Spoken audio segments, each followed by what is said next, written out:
അസ്സലാമു അലൈക്കും വറഹ്മത്തുള്ളാഹി തആല വബറകാതുഹു.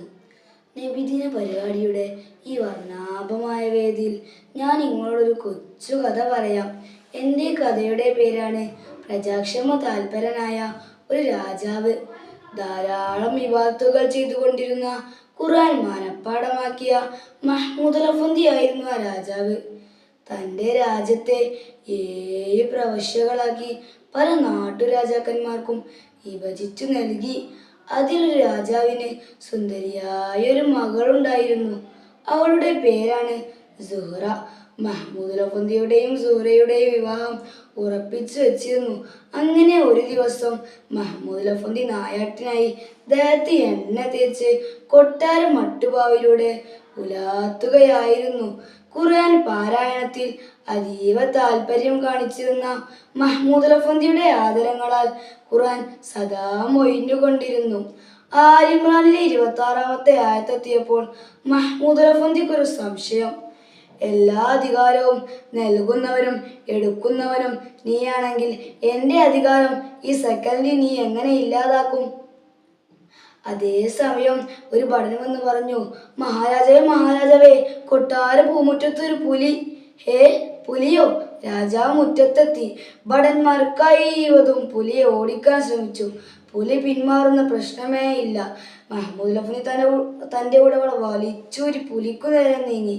പുലി ഇടതൂർന്ന കാട്ടിലേക്ക് പോയി. കൂടെ മഹ്മൂദ് കുതിരപ്പുറത്തും. ദീർഘനേരത്തെ പരിശ്രമത്തിനൊടുവിൽ പുലി കാട്ടിൽ അപ്രത്യക്ഷനായി. ക്ഷീണം കാരണം മഹ്മൂദ് പാറപ്പുറത്ത് ഉറങ്ങിപ്പോയി. അതേസമയം നമ്മുടെ സുഹ്റയുടെ കൊട്ടാരത്തിൽ കളവ് നടന്നിരിക്കുന്നു. സുഹ്റയുടെ വിവാഹാഭരണങ്ങളെല്ലാം ഒരു കള്ളൻ മോഷ്ടിച്ചിരിക്കുന്നു. ഇതറിഞ്ഞ രാജാവ് കോപിതനായി. ആരവിടെ? കള്ളനെ 3 ദിവസത്തിനകം നമുക്ക് മുന്നിൽ ഹാജരാക്കണം. ഭടന്മാർ നാടാകെ തിരഞ്ഞു. പക്ഷെ കള്ളനെ കിട്ടിയില്ല. തല പോകുമെന്ന് ഭയന്ന് ഭടന്മാർ കാട് കയറാൻ തീരുമാനിച്ചു. കാട് കയറുമായി ഒരു സാധനം കിടക്കുന്നത് കണ്ടു. ശ്രദ്ധിച്ചു നോക്കിയപ്പോഴാണ് മനസ്സിലായത്, ഒരു ആൾ ദേഹത്ത് എണ്ണ തേച്ച് സുഖമായി പാറപ്പുറത്ത് ഉറങ്ങുന്നു. അദ്ദേഹമാണ് കള്ളനെന്ന് കരുതി മഹ്മൂദ് പിടിച്ചു കെട്ടി കൊട്ടാരത്തെത്തിച്ചു. ആരും അറിയാതെ വിചാരണ ചെയ്തു. 2 കൈകളും വെട്ടിമാറ്റി മധുരമൂറും സ്വരത്തിൽ തടവറയിൽ ഇരുന്ന് ഖുർആൻ ഓതുകയായിരുന്നു മഹ്മൂദ്. ഇതിൽ ആകർഷ്ടയായ സുഹ്റ തൻ്റെ ഉസ്താദായി കിട്ടുവാൻ തീരുമാനിച്ചു. അങ്ങനെ ഒരു ദിവസം സുഹ്റ ക്ലാസ് ആരംഭിച്ചു. ആലിമ്രാനിലെ 26-ാമത്തെ ആയത്തോതി കൊടുക്കുമ്പോൾ ഉസ്താദ് ബോധരഹിതനായി വീണു. കാര്യം അന്വേഷിച്ചപ്പോഴാണ് മനസ്സിലായത് മഹ്മൂദ് ആയിരുന്നു. ഒരു കള്ളനും വികലാംഗനുമായ ഒരാളെ തൻ്റെ ഭർത്താവായി കിട്ടില്ലെന്ന് വിചാരിച്ച സുഹ്റ ഒരു ഭ്രാന്തിയെ പോലെ അഭിനയിച്ചു. ഒപ്പം കള്ളനെ ഭർത്താവായി കിട്ടുവാൻ വാശി പിടിച്ചു. രാജാവ് അതിനും സമ്മതിച്ചു. താൻ ചെയ്ത തെറ്റിന് പാപമൊത്ത് പ്രസ്താവിക്കുകയായിരുന്നു മഹ്മൂദ്. അന്ന് രാത്രി ഉറങ്ങുമ്പോൾ അതാ മുത്തുനബി കിനാവിൽ വന്നു. മുത്തുനബിയോട് തൻ്റെ വിഷമങ്ങളെല്ലാം പറഞ്ഞു. മുത്തുനബി തൻ്റെ 2 കൈകളും നീട്ടുവാൻ ആവശ്യപ്പെട്ടു. നീട്ടിയതും മഹാ അത്ഭുതം!